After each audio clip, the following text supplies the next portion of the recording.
चलिए रुक करते हैं अगली खबर का, जहां पर छत्तीसगढ़ में पुलिस के साथ सुरक्षा बलों का नक्सल विरोधी अभियान लगातार जारी है।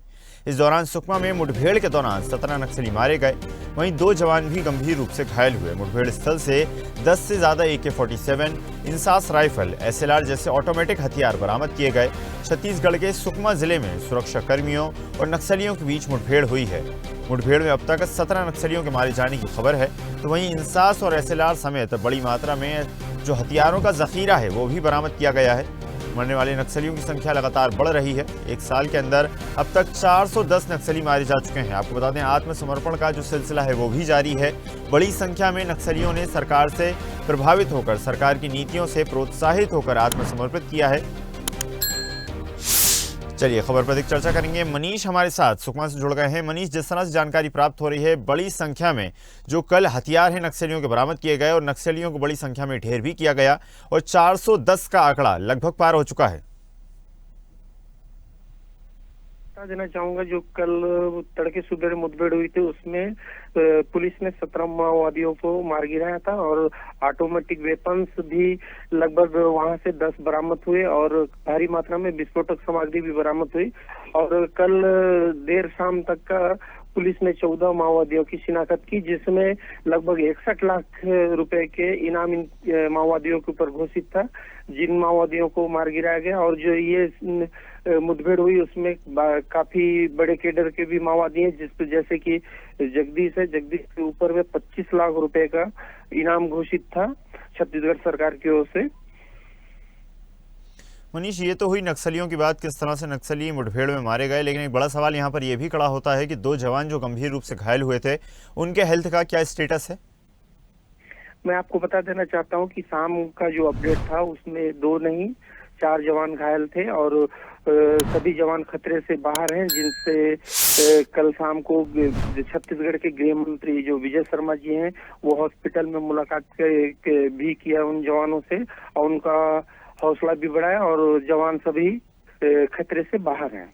मनीष, जिस तरह से कल जानकारी प्राप्त हो रही थी कि लंबे वक्त तक जो अभियान था वो लगातार जारी रहा, 1000 के करीब जो जवान हैं वहां पर मौजूद रहे, लगातार मुठभेड़ का जो सिलसिला है वो भी चलता रहा, लेकिन फिलहाल मुठभेड़ का क्या स्टेटस है? क्या इस वक्त हालात काबू में है? मैं आपको बता देना चाहूंगा कि लगभग कल जो ऑपरेशन हुआ उसमें 1000 जवान शामिल थे और तीन पहाड़ के जो तीनों छोर थे उस तीनों छोर को जवानों ने घेर रखा था। और अक्सर ये होता था कि नक्सली जवानों के लिए एम्बुश लगाते थे, लेकिन इस मुठभेड़ में पुलिस ने माओवादियों के लिए एम्बुश लगाया और इसमें इनको बड़ी सफलता मिली, जिसमें 17 माओवादियों को पुलिस ने मार गिराया और अभी सभी स्थिति सामान्य है। मनीष, अगर देखा जाए तो जिस तरह से सर्च ऑपरेशन चलाए जा रहे हैं, लगातार जवान मौजूद हैं और सर्चिंग कर रहे हैं नक्सलियों की, तो उतनी ही ज़्यादा तीव्रता के साथ, उतनी ही ज़्यादा ताकत के साथ सरकार की कोशिश है कि लोन वर्राटू समेत जो अन्य अभियान है वो चलाए जाएं और उनके माध्यम से नक्सलियों को आत्मसमर्पण के लिए, एक अच्छी जिंदगी गुजारने के लिए प्रेरित किया जाए।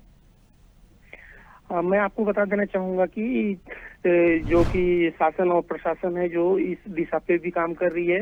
लगातार नक्सलियों के कोर एरिया में जहाँ पे सड़क सुविधा नहीं थी, जहाँ पे लोगों के लिए अन्य शासन की जो योजनाएं नहीं पहुंच पाती थी, वो उस पर भी यहाँ पे प्रशासन काम कर रही है।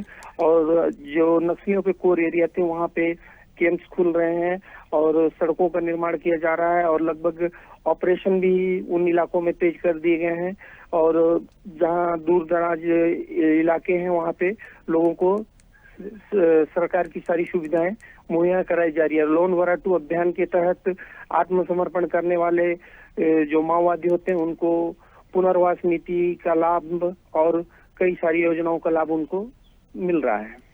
जी बिल्कुल मनीष, तो जिस तरह से आपने बताया कि सरकार दोनों ही तरफ से लगातार नक्सलवाद को ख़त्म करने की कोशिश करती नज़र आ रही है, चाहे वो अभियानों के माध्यम से हो, आत्मसमर्पण के माध्यम से हो, या फिर बंदूक से किसी तरह से अगर नक्सली समझना चाहते हैं तो किसी अन्य तरह से भी समझाने के लिए सरकार लगातार प्रतिबद्ध है। फिलहाल आपका धन्यवाद जुड़ने के लिए और जानकारी साझा करने के लिए। ताज़ा खबरों के लिए लाइक, फॉलो और YouTube पर सब्सक्राइब कर बेल आइकन दबाएं। साथ ही ताज़ा अपडेट्स के लिए स्वदेशलाइव.com पर विजिट करें।